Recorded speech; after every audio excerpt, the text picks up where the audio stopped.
Season 2 leaderboard. Again, he's already qualified for the Players' Championship, so that doesn't really matter outside of buys for the Invitational. If you're in the top 16 on our Open Series leaderboard, you get 2 buys at an Invitational. If you're 17 through 32, you get 1, and he's playing against Chris Conklin, who is playing Jund Monsters, as we begin round number 1 here in Indianapolis. Yeah, and I kind of like Brian's deck simply because Eidolon of Blossoms is a very, very effective threat against Mono Black Devotion.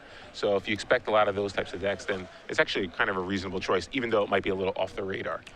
Conklin going to start off with a couple of Scry lands, Malice and Abandon, as he looks to figure out where he wants to keep, and that top one's going to go to the bottom before he passes the turn back. Van Meter, just an Overgrown Tomb, now a Swamp. He'll follow it up with a Sylvan Caryatid and pass the card back. One of the best cards at the Block Pro Tour, making an appearance here.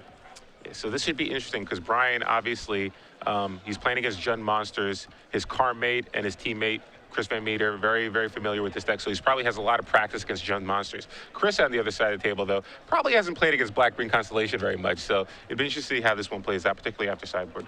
Corsair Crewfix is going to be played here. Going to show a Hero's Downfall. See if Brian does have a third land to play. It looks like he does have a Temple of Plenty in his hand. The white splash, very minimal here. It looks like it's just for Banishing Light in his deck. Another enchantment. Also has a couple copies of Elspeth, which Brian doesn't seem to really leave home without, as he's going to gain a life here from the Corsair, resolve the Scry from the Temple. Looks like he's going to leave the Hero's Downfall on top, as Abrupt Decay will take care of the Corsair, as Conklin will untap and take his 4th turn. Pulachronos was the draw. This is a forest, and it looks like we are going to see the 4/4, actually a different copy. He's got another one in his hand, which is the old school version. This is the promo version. Yeah, so Brian does have an answer to it in the Hero's Downfall that he revealed last turn. But again, this is kind of one of the reasons people like Jund Monsters is you have so many threats. You have Pulachronos, Stormbreath Dragon, so there's only so many removal spells that your opponent can have. And usually, the only ones that can really deal with your threats are cards like Hero's Downfall. Brian going to use Banishing Light to take care of the Pulachronos. Reason probably being he wants to save the Hero's Downfall for Stormbreath Dragon, a card that we have mentioned several times today, as Banishing Light will not take care of that due to protection from white. As Conklin, he takes a look at his hand. He does have another copy of Pulachronos. You see the Dreadbore over there as well, a Burning Tree Emissary, a card you don't see in Jund Monsters all that often. That's a 4 of in his deck this particular weekend. He's going to go with actually another card we don't see very often, Nylea, God of the Hunt, the green god showing up to the party as just a 1 of. Interesting. So maybe that's another reason for the Burning Tree Emissary, try to help get devotion. But yeah, you don't see that very often. Temple of Plenty going to come in here for Brian. Scry going to leave the top card on top. Figure out what he wants to do this go around. You also see a Mana Bloom in Brian's hand right now, so he's really brewing. Mana Bloom, of course, with Eidolon of Blossoms, is certainly a card drawing engine. It's a little delayed and unique, but it is definitely an engine. You are correct in that it is an engine. I'm using the term engine very loosely this morning, yeah. And Mana Bloom is going to be 4/2 before passing the turn back. So Conklin draws yet another Pulachronos. Oh, and there's Emissary. Unfortunately, he doesn't have that much mana. So, and again, Jund Monsters has a lot of threats, but they're kind of bulky. So you can't actually do that much with them. And Abrupt Decay, that turns off the devotion for the Nylea. Yeah, so what he does there, you see Mana Bloom, he removes a charge counter, add 1 mana of any color. You can activate this ability only once per turn. He uses that plus the Caryatid to Abrupt Decay the Emissary to make it so the Nylea actually is removed from combat because the devotion has not been met. As Brian does play a Corsair, reveals Eidolon of Blossoms. Mana Bloom looks like it's going to be used for some more mana here. There's a Hero's Downfall. Oh, the value. And then it comes back, and then, oh my goodness. Can you see what's happening here? That was a pretty good reveal for Brian. The Eidolon of Blossoms on top of his deck is kind of like the cornerstone of his deck, really gets his deck going. It looks like Chris will have an answer for it, but is he going to use it on the Corsair here? I think he has to be wary because he knows how good Eidolon of Blossoms is, or could be. Yeah, Dreadbore and Pulachronos are the last 2 cards right now in Conklin's hand. And I think, as he did play his dual land on tap, I think he's deciding exactly how he wants to use these 2 cards. He's going to start by just playing the legendary Hydra and just simply passing the turn back. Yeah, it looked like he thought about killing the Corsair Crewfix. Obviously, that's a good card too, but I think knowing that the Eidolon of Blossoms is coming, he needs to save it to deal with that card. Even though it's card disadvantage, he still needs to just get that Eidolon of Blossoms off the table. So he does hold the Dreadbore before passing the turn back over to Braun-Duin. You see Brian taking a look at his hand right now. It's got the Eidolon, Brain Maggot on top, Corsair in play. Also has another copy of Hero's Downfall in his hand. Could fire that off to take care of Pulachronos, but that would be basically his entire turn depending on how he wants to use Mana Bloom. Yeah, the problem for Brian is he can't just cast the Eidolon here. because he wouldn't be able to, he'll just lose it to the Palakranos activation instead. So I think he's going to have to kill the Palakranos first and wait a turn, which again, I think is fine because he's really not under any pressure. He's at 21. Nylea won't be active to be turned on as a creature. So I think it's fine to maybe play Bloom and just Hero's Downfall here. So looks like that's what he's going to do. Well, there's step one. There's the Hero's Downfall. Of course, you're going to come into the red zone as Nylea cannot block. Devotion is not met. Here's 2 mana. There's the Bloom. That's going to be for 1. He just passes the turn back. So next turn could be very good for Brian because he can cast Eidolon and then cast Brain Maggot to actually take the Dreadbore out of Chris Conklin's hand and draw a card. So it could be a pretty good turn for Brian next turn. Another fun-of has shown up here for Conklin. It is a Garrett Caller of Beasts. Just a 1-of in his deck. It's going to take up to 5. Time to reveal 5 cards. You see a bunch of lands, an Elvish Mystic, and a Sylvan Caryatid. So all things considered, not the worst place in the world to be for Brian. Is just 2 mana accelerants show up from the Garrick, but it is very important for him to get that thing off of the table because that thing can take a game over all by itself. Yeah, and Brian doesn't have enough power to really attack it next turn, even though Chris doesn't have any blockers. He's only got that Courser in play, so it looks like Chris will be able to get another activation off of Garrick. So let's see if Brian can kind of get some pressure here. There's a Forest, so he can put that into play right away if he'd like to with the Courser, and it looks like that's where he's going to start. So trigger that, going to go up to 22. Top card now is another copy of Mana Bloom. So he wants to navigate this turn because the Garrick is the big problem right now. Even though the first one missed, the second one can be a lot scarier. Yeah, the good thing for Brian that Garrick isn't nearly as threatening out of a deck like Jund Monsters as it is against a deck like Devotion because of Nykthos. Chris is going to be able to generate a lot of card advantage, but he can't cast all his threats in one turn. So I think Brian still can navigate this pretty well. But again, Elspeth certainly helps things. That's the top card of Brian's deck, is now he's going to cast a Brain Maggot. The new Mesmeric Fiend going to come into play, but it is an enchantment. Seems like it's kind of tacked on there, but important for Eidolon and Blossoms, that is in play. It's going to draw Brian a card. The Elspeth's going to go to the grip. Courser is on top, revealed from the Courser in play, and now the Maggot is going to take the Dreadbore. So just the 2 creatures over there in Conklin's hand, and Sylvan Caryatid and Elvish Mystic. As Brian is really starting to put his card advantage engine online. Courser's going to come in here, put Garrick down to 3, but as you mentioned, Garrick's going to get another activation. Yeah, so Garrick's getting another activation. Chris really needs like a Stormbreath Dragon here, probably. Not sure what else realistically is going to help him get out of this one. Mana Bloom is going to remove a counter to cast another Mana Bloom. That'll cantrip. That'll have the Courser of Brian's grip. Mutavault will be the top card, and Brian will pass the turn back with those Mana Blooms coming back on the next turn for some more card advantage. Xenagos was the draw here for Conklin. It's not the Planeswalker, though. It is the God of Revels, a card that we have not seen that much of since it was released. As Garrick will take up here, you see a Forest, a Domri, another copy of Xenagos, a Sylvan Caryatid, and an Overgrown Tomb. So Brian definitely dodging some bullets here. Yeah, he did not have to face a Stormbreath Dragon yet. Even Palakranos would have been a pretty good hit there. Fortunately for Brian, he just has to deal with Xenagos and a couple of Mana Dorks. Now, Conklin can work his way towards the Devotion for these creatures. You see he's got 3 Devotion on the table. He only needs 2 more for Nylea, and then Xenagos is close as a result as well. So he's definitely working towards something, but is that something good enough? We're going to find out, as here is Xenagos. Follow that up with an Elvish Mystic. So now Nylea's on. Xenagos will actually target Nylea. They're teaming up, and into the red zone we go. An attack here for 12. Now, don't forget, Nylea does give every other creature trample, but it doesn't get trample itself. Yeah, so Brian could choose to chump block here, but I don't see him doing that. I mean, he doesn't want to lose his Eidolon Blossom, and if he loses his Maggot Carrier, Brain Maggot, he's just going to give the Dreadbore back to Chris. So I think he's just going to have to settle for taking 12 here and drop the 10. You make it sound like it's so casual. Just a 12-point hit in the face, no big deal. Yeah, so Xenagos can get pretty nasty next turn,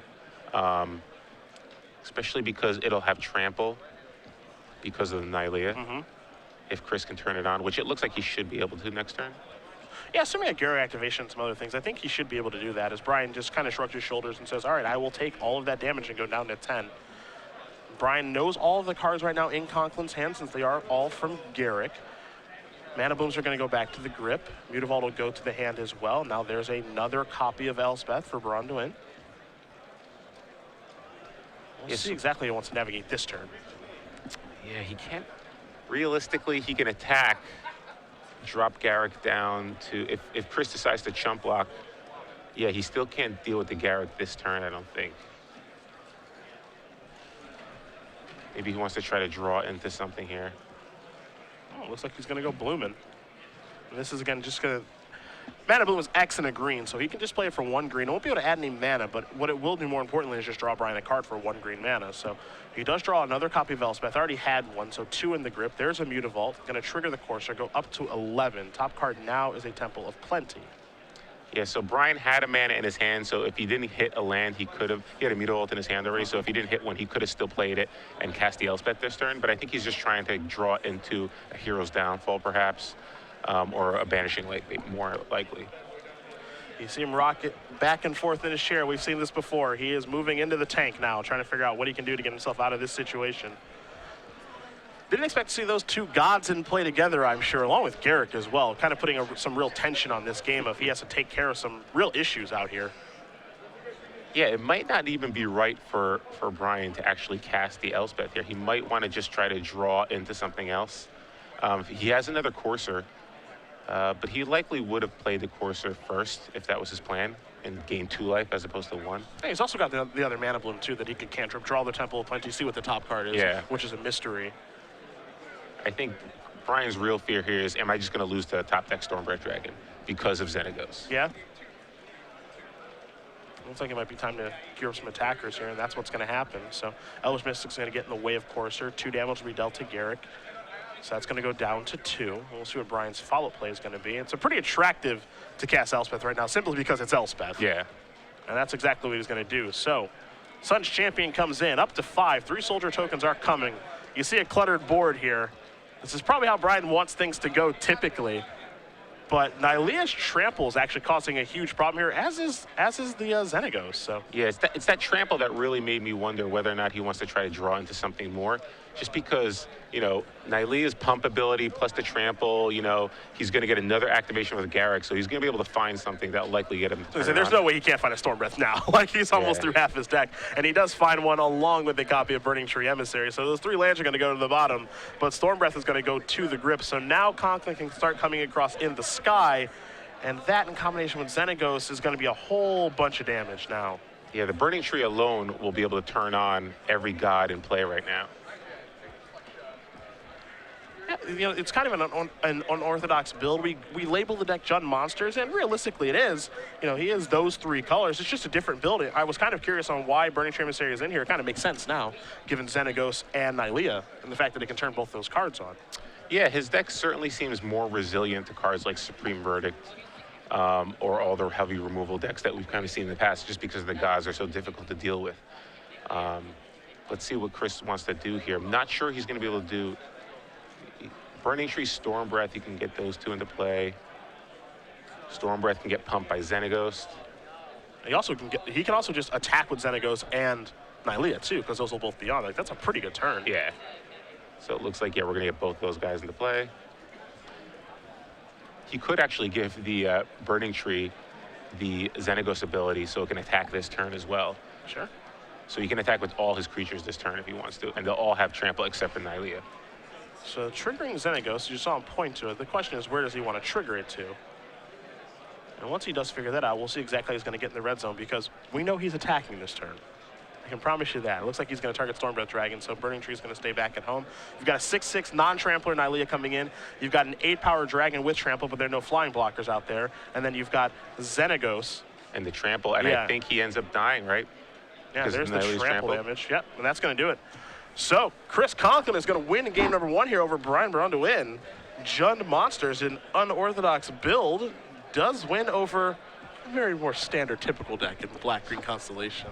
Yeah, and I think if you're Brian there, I think you have to kind of play the Courser and try to draw into either Banishing, probably Banishing Light's your best card there, just because you can't afford to die to top deck Stormbreath Dragon. Sure. Because of Nylea's trample ability and the Xenagos giving creatures haste and double their power, you just need to find an answer to that, I think.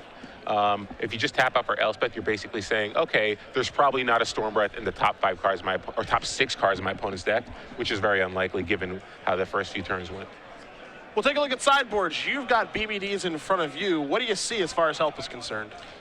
All right, well, he's got 4 copies of Thoughtseize, which I think you need to bring in, particularly against a deck like this, just because Stormbreath Dragon and all those Planeswalkers and Gods can be very problematic for you. So I think you want to bring those cards in. Also, 2 copies of Doomblade. Obviously, Doomblade very good against Stormbreath Dragon and Polychronos. Not so much against the Gods, but still gives him more answers to those cards. So I think Doomblade and Thoughtseize are probably the main cards he's going to be bringing in. He does have 2 copies of Opposite at Council, which could help him win. He was having a difficult time really attacking Chris. Even though he was able to get a lot of card advantage, he wasn't able to close out the game. So Opposite's an option for him. He's got another Underworld Connections, a Golgari Charm, 2 copies of Bioblight. None of those cards really seem that strong in this matchup, along with 3 copies of Nyx Fleece Ram. Nyx Fleece Ram could get you a little life, but in this particular matchup, having an 0-5 blocker really isn't going to do anything. Yeah. So I really think it's probably just Thoughtseize, Doomblade, and possibly Opposite Up. On the other side here, for Conklin, again, up a game with his Jund Monsters brew. He's got 2 Fogs, 3 Destructive Revelries, 2 Mistcutter Hydra, 2 Nylea's Disciple, 2 Scavenging Ooze, 2 copies of Rakdos' Return, and a Xenagos the Reveler, so the Planeswalker, and then 1 Mizium Mortars to go along with his Singleton in his main deck. Gotta like Mizium Mortars in the Overload here, or just the normal version, being able to kill Courser, but the way that Brian's deck is kind of set up, the Overload seems like a real sound strategy to be able to win. Of course, Destructive Revelry, I think that Conklin's got a better idea of what he's up against now that he's seen Eidolon of Blossoms. He saw Brain Magnet, he saw Courser, he saw Banishing Light, so he has to imagine, okay, I'm up against some sort of enchantment constellation deck, so all right, I will bring those in. So having 3 copies of that is certainly nice for him. Ooze in this kind of creature combat match is probably pretty good here as well, so I actually like the options that Chris has available to him for this matchup. Yeah, 3 Destructive Revelry really stood out to me because in this particular matchup, that's just awesome. And you know, you get to really, you know, the damage is obviously could be relevant, but really just having a 2-mana answer to Courser of Krufix is just huge, because obviously that's one of the cards that Brian really cares about, along with Eidolon of Blossom. So just being able to kill those cards very efficiently for a deck like Jund Monsters, that's a huge boon there after sideboard. This kind of Constellation strategy is, you know, kind of built around Eidolon, but, you know, also the Courser interactions with the Scrylands certainly does help to facilitate some really, really good draws. This was a very popular strategy at the Block Constructed Pro Tour 2 weeks ago. Don't know how well it translates into Standard, but Brian is certainly trying. Again, he's got 4 copies of Doomweight Giant, 4 copies of Eidolon, 4 Coursers, 3 Brain Maggots, 4 Banishing Lights. You know, there's a load of enchantments here to be able to get this engine online. Yeah, I think the deck definitely has some good matchups. I think that Mono Black Devotion could theoretically be a good matchup simply because you have a lot of problematic cards like Eidolon of Blossom is a kind of difficult card for them to deal with. They're losing card advantage. You also have Underworld Connections as well, and you also have more main deck answers to Underworld Connections because you have Banishing Light in addition to Abrupt Decay. So along with Elspeth, which can just win games on its own. So I think you definitely are probably pretty good against mid-rangey type decks, but I think aggressive decks could be somewhat problematic just because you can get kind of slow starts. And decks that just have really high-end, powerful threats like Jund Monsters, that could be somewhat difficult too, just because you really don't have that many answers to Stormbreath Dragon. Game 1, you basically have 3 Heroes Downfall. You obviously have 2 copies of Elspeth, which could help. And then you have 4 Doomweight Giants, which theoretically could, but you're working pretty hard to kill a Stormbreath Dragon. Yes, you are. Yes, you are. I think there is definitely a weakness here to Stormbreath Dragon. As you mentioned, Elspeth, you're going to get hit before that happens, presumably. And then you've got the 3 copies of Heroes Downfall, but we saw Brian use 2 of those right away in that first game. Those additional Doomblades in the sideboard will help, but there is definitely a weakness here to the 4/4 flyer with protection from white. So we'll see if Brian's able to overcome that as we begin game 2 here in just a moment for you guys at home. Do appreciate you joining us early this morning here in Indianapolis, round 1 of 10 for our Standard Open. 2 weeks until the Season 2 Invitational in Columbus. It's going to be a big one. It is going to be a lot of fun 2 weeks from now. Of course, next weekend we will be in Providence, but this weekend we are here in Indy. Always love coming back to the Midwest. When we were here earlier this year, as BBD does take a mulligan, looks like Conklin is going to keep. I know you weren't here for the Polar Vortex, but Patrick Sullivan and I were. Patrick hanging out in New Jersey this weekend, but all weather is good here. We're okay. We were out in the town last night. Weather is very nice. Yeah. Beautiful. I've never been to the city before. It's very nice.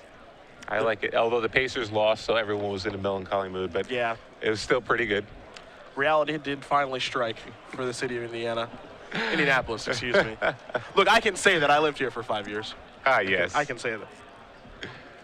So the tough thing about the sideboard games for BBD is that he has to contend with more abrupt decays in all likelihood and those destructive reveries. He probably doesn't know about them, but he has to assume that there's some sort of enchantment removal. Yeah. And whenever I'm playing decks that play Banishing Light, like I played Green White Devotion last week, and I had Banishing Light, and there were games where I had to actually just board out my Banishing Lights because it's just too bad if you try to use it to get out a threat and they just abrupt decay it or destroy it somehow.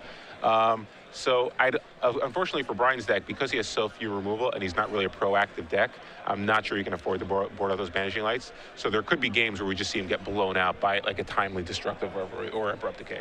Brian was maybe considering mulliganing there, but the last card he rolled off was a Godless Shrine, so he is going to keep. Plays an Overgrown Tomb, tapped, passes the turn. There is Godless Shrine, so he's going to go down to 18.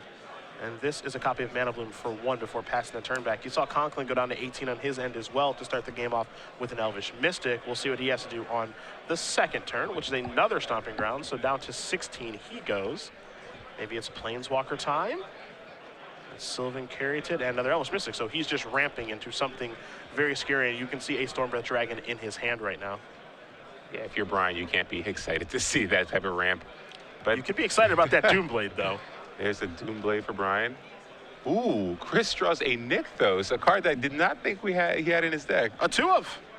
That makes sense. Again, Burning Tree Emissary makes a lot of sense. But yeah, so this is an interesting take on Jund Monsters here. This is 5 mana. That's a Stormbreath Dragon into the red zone. Braun-Duin's going to go down to 14. Doomblade will take care of that, however, as Brian's going to draw that card. Mana Bloom's going to go back to the group as well, see if he can find a land. He does not. Oof. He finds a copy of Doomwake Giant. We're a long way away from that one. When you need a land and you reveal a Doomwake Giant, you can't possibly feel good. Doomblade going to take care of that. Courser going to hang out, pass the turn back over to Conklin. Conklin draws a copy of Xenagos. Wow. God of Revels. And it looks like he has a Burning Tree in his hand as well, so he could actually get that Xenagos God of Revels into play and have it be active. He also has a copy of Abrupt Decay and Dreadbore, so he can take care of the Courser if he wants as well.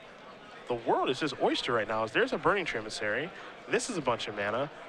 That is a Xenagos. And Trigger, get in there for 4. Before passing the turn back. Of course, Xenagos cannot target itself, so it's not completely busted. It's merely just very good. Oh, look, another Doomwake Giant. Those giants are really mocking Brian right now. Running giants. All Brian can do is kind of shake his head and laugh right now. Yeah, and Chris can actually just kill the Courser on his turn, so Brian won't get another shot at a land here. So yeah, this is going to be, I can't see Brian coming out of this one. I think he can kill the Courser and kill Brian next turn. I think that's what we may see end up happening here. Sometimes you want running giants, and sometimes you don't. That's true. This is one of those scenarios where you do not. They may have been helpful last game. They're certainly not helpful in this one. Is Brian going to tap? I think this is a Mana Bloom. Yeah, just bloom for 1 and pass the turn back.